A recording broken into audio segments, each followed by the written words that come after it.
Now the question that we're looking at today is the not-so-roaring 1920s.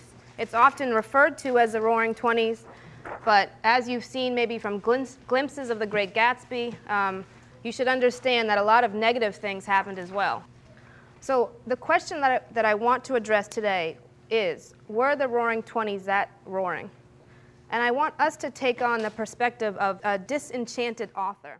I believe that with content area reading and social studies, it's very important to include a variety of different sources.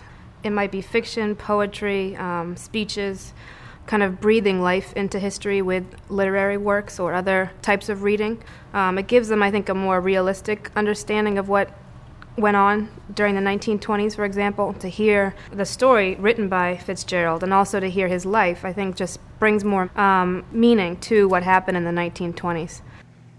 On this sheet that you have economic trends, political trends, social trends, and so forth.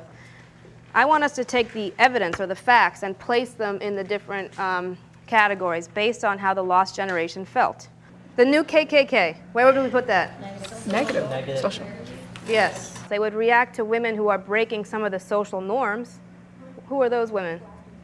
Flappers, or the sort of more independent, spirited women. Where we're talking about The Great Gatsby right now, instead of just learning about the story of The Great Gatsby, you sort of, while reading it, since you're studying about the 20s in another class, you sort of know more about it, and so you're able to understand it more and look more into the different aspects of it other than just the storyline.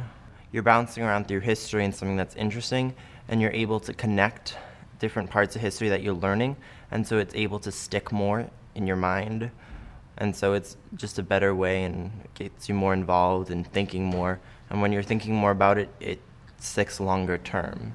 All right, we are now going to introduce the project that you'll be working on. Are y'all ready to shift gears a little bit?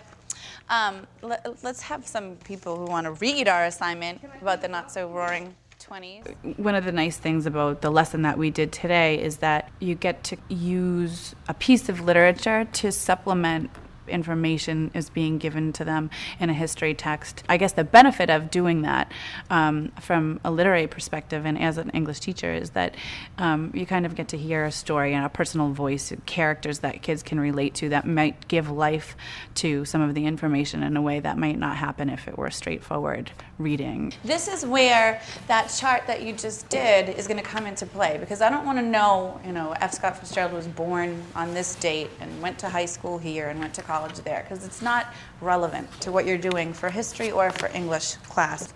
What you want to be thinking about is when F. Scott Fitzgerald was writing, there were some things that inspired him. What could you tell about his life from his writing?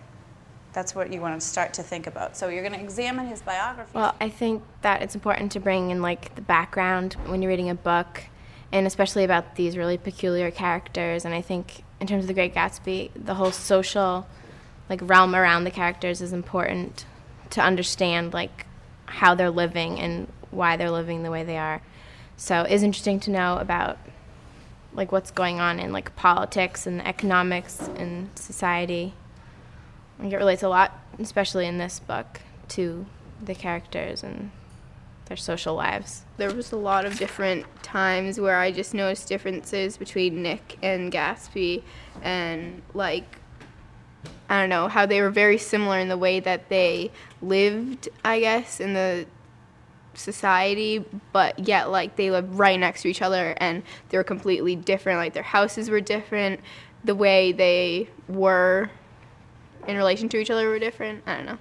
And it just showed kind of I guess, not the difference between rich and poor, because they're both obviously wealthy, but the different ends of class and how people in that class react to each other and stuff. Yeah. Good. You did a good job with that. For literature, I try to focus a lot on giving the kids the tools that they need to approach any literary text, and using strategies to kind of figure out, why authors use certain devices, why they gravitate towards certain themes in order to convey their meaning. So it's more than reading to get information or to get the story. It's really kind of thinking about and analyzing technique and being able to explain how that contributes to the meaning of the text. Think to what Tanya was just telling you about the 1920s. What's going on? What are the attitudes that are allowing this to go on?